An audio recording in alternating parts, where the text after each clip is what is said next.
Hi, take 3. Got to do this quickly because my phone keeps shutting me down. Got memory issues. Have another video currently uploading, and already I'm wasting time talking about that rather than this knife, the objective of the video.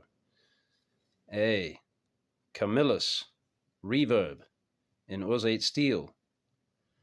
Had her for a few days, and gonna just report how she's been doing so far.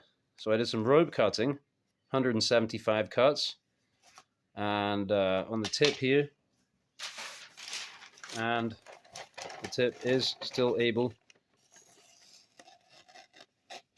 to slice newspaper. So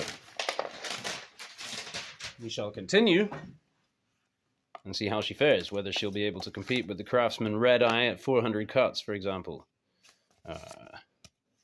Right, and along the way, I've made some observations about issues that I have with the knife, and they start here and work their way upwards. So, flipper tab, I don't want it. From the moment I saw the knife in a photograph, I thought that I might like to acquire one and remove the flipper tab. Early on, notice that there is a slippery lock bar. This little thing here, it works okay. But if your hand is wet or oily, then you'll very easily fail on this.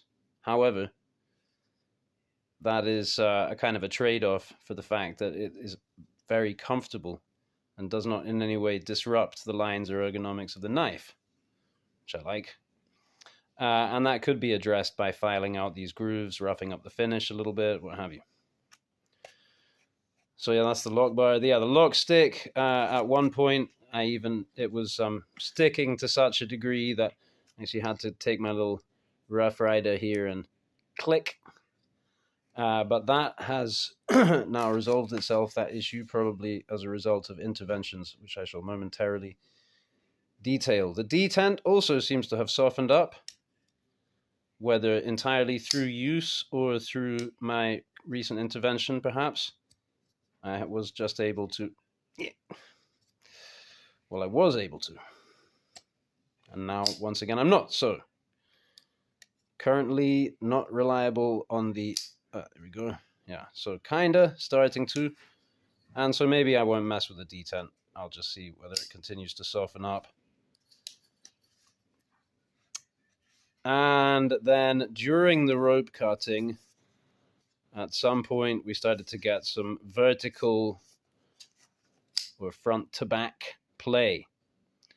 And so I just now, for the first time in my life, resolved this issue with a knife by doing what I'd heard needs to be done, which is to peen the interface.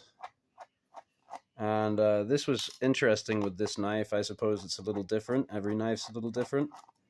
So I'll just show you what I did. For peening, I used a couple of items. I used this carbide hammer here.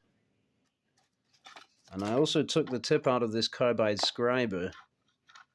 And I was able to kind of hold that in place and bang on it. And so I tried a few things in a few different areas. And somehow, altogether, that seems to have worked to provide a satisfactory experience. And I thought this worth reporting because, you know, it's a $40 knife. It is that good value? And, you know, the fact that it has issues out of the box would represent maybe not good value, but the fact that then one can fix them to one's preference quite easily could provide satisfaction. It has to me thus far. So you can see there these little dimples.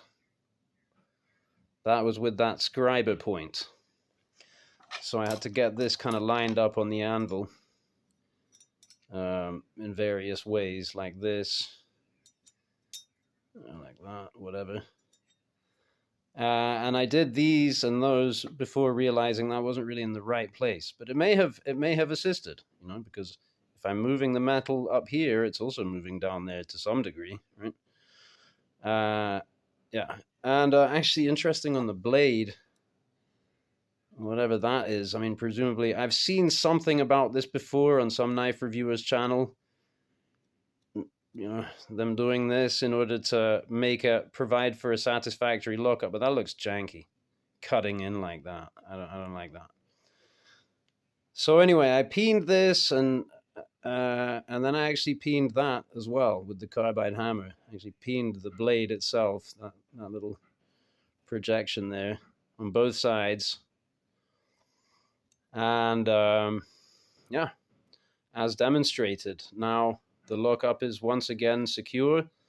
The lock stick has gone. It's a little clicky, but there's still some I think there's still some paint. Oh no, it's all worn off now. But yeah, that could be, I think then when the knife's together, you can kind of slip a piece of emery paper in there and you know, it goes between the two. And so anyway, now I'll just go and cut the flipper tab off. See you in a minute. It's the day after. So I finally got it done. Rather basically. Could do with a little more shaping.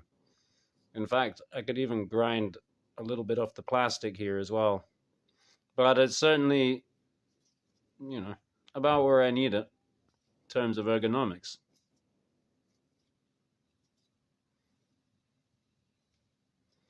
So, I'll continue with the rope cutting. Just a few more. Then I gotta get on with other stuff. Hey, gonna make a video about this in a minute too.